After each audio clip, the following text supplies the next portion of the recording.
Je hra opäť prerušená. Horčuluje s ním Sukel, ale ideme v polčíslení do tejto akcie. A ďalšia šanca, gól!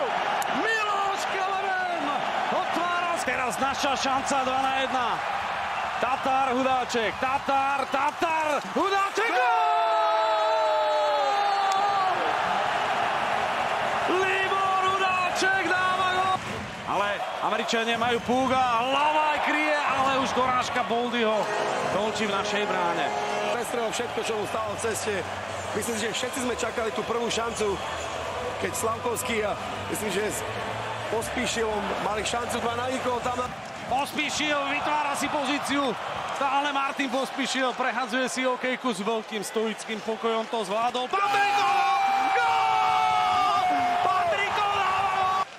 Je to taký ten hráč, ktorý, ako ste vravili, sa aj s viacerými hráčmi dokáže superom dostať pod kožu a Američania sa pôjdu. Tie pochody môžu medzi touto trojicou pokračovať naďalej. Tam tvrdé pristátie mal Cehlárik, ale arbitri vylučovať nebudú. Kečak.